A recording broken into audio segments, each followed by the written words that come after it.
In this video, we're going to look at an Android project that uses Compose to generate a set of radio buttons that allow a user to choose a room, a day, and a time, and it will display that chosen room, day, and time, and then allows the user to add it to a list of reservations down at the bottom, and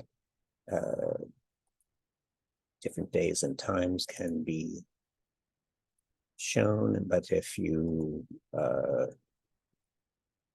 have a conflict, and you'll get a message down here with a conflict. Okay, the main purpose is compose radio buttons. Here we go. All right, so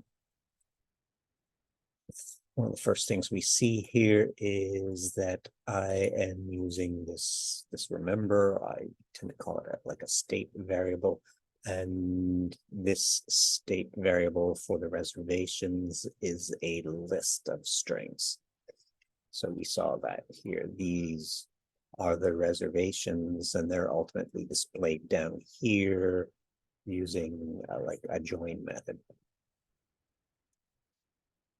Then I have the choices for the rooms and a state variable, and then another sort of part to the state variable dealing with the sort of the action of the selecting. So we'll see selected room and set selected room below. And I'm choosing here to start the first room option, the first day option, the first time option for when the app starts. So we will choose the room H120, the day Monday, the time 8 o'clock. Okay, so those are my sort of arrays of choices, and then sort of state variables for the initial choices, and an empty list, mutable state list of strings for my reservations. Okay, so I'm making my Compose scheduler theme. Here is my column. I'm getting the context for though I had some toasts, and toasts need context. So this was for the context. Okay. So here's the first row. The top row has what I'm calling simple radio buttons group component. So this is a function that we're going to define, and I'm sending it a label, just a string, and so that's going to appear at the top. So that's this rooms here, that's the label. Then there are the options, which is an array or a list that gets converted into radio buttons.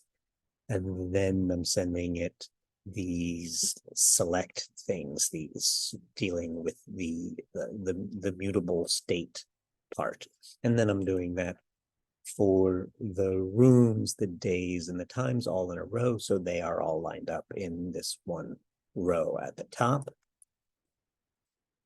Okay, and then we're going to have to look at this function, and again, it's taking in these 4 things. Then I have some text that just says the current choice, and I'm showing this state variable of selected room, selected day, selected time. So that's here. That's the choice made by the radio buttons.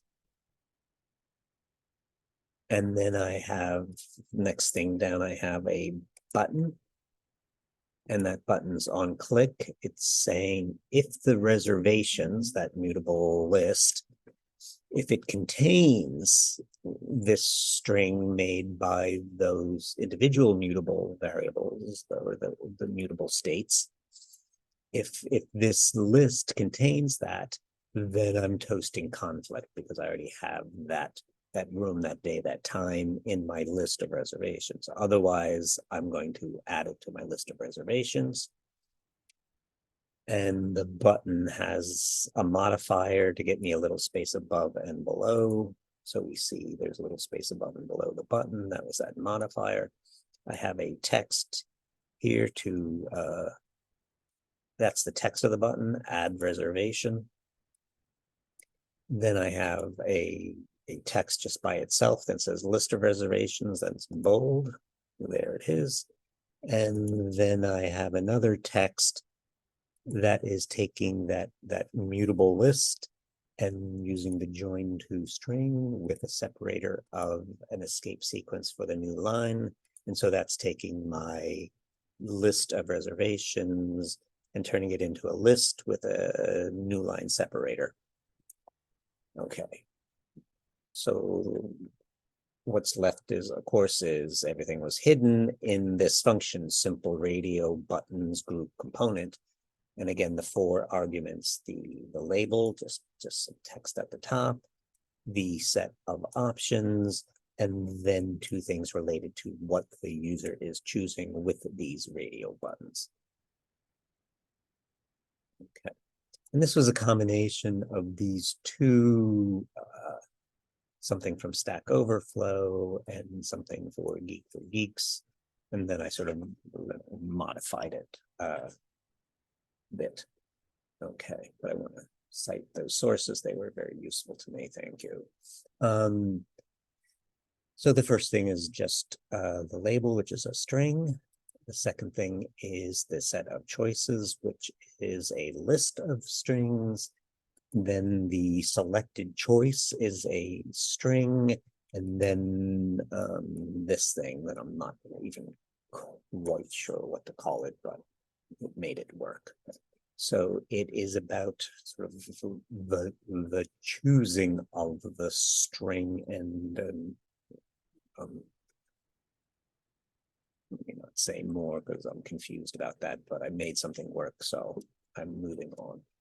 Okay, so here is now making, this is the function that makes the column of radio buttons. Here's a text, so it's got its own column. So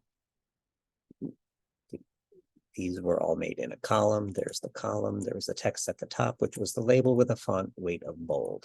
So then I have the radio options was this list. So we are looping over that list with a for each. The text is the text. So we're looping over this list of strings. So this text is that string. And I am going to sort of make a row, which will be like the radio button and the text so that the user knows what they're selecting. I gave it a width so that I didn't want it to span the whole width. I gave it some width, and I had to play around with this width so that all my 3 of them fit across. It is the radio, the thing is selectable, that the user can make a choice. When it is selected, then when we are clicking on this, then the text becomes the choice. So here's that, here's selected option, and here's set selected. And those were the 2 things, selected option and set selected. And a little bit of padding. So this modifier has this selectable property, which has also a handler, an on-click handler. Okay. So then again, the radio buttons have a toast. So every time the user changes the radio button, I'm toasting. And so that needs a context. So there's the context. And again, here the selected is the selected option, and we have this on click thing again. And then the text is what's displayed and some.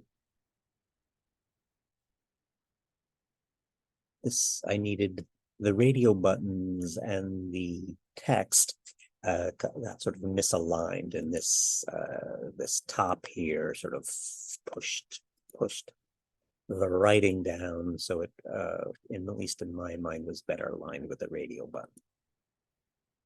Okay, and so that made the radio buttons. So we're already at the bottom. So I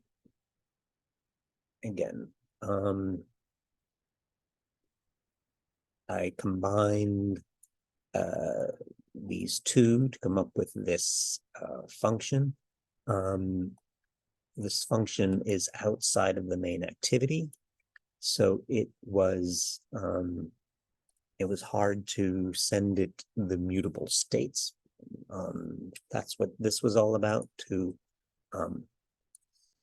have this function outside of main activity, but have it have arguments sent that are related to the mutable state. So that was here, and this weird setup here,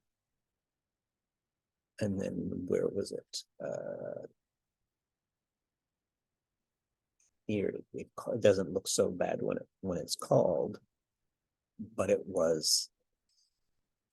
Here we are choosing a time, and so we have selected time and set selected time are sort of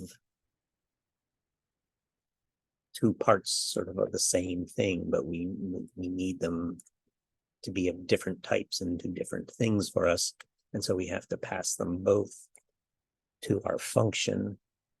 And this set selected has this sort of arrow to unit. And I think I will let it go there. You can see I'm a little confused about this is working, and I will make it available.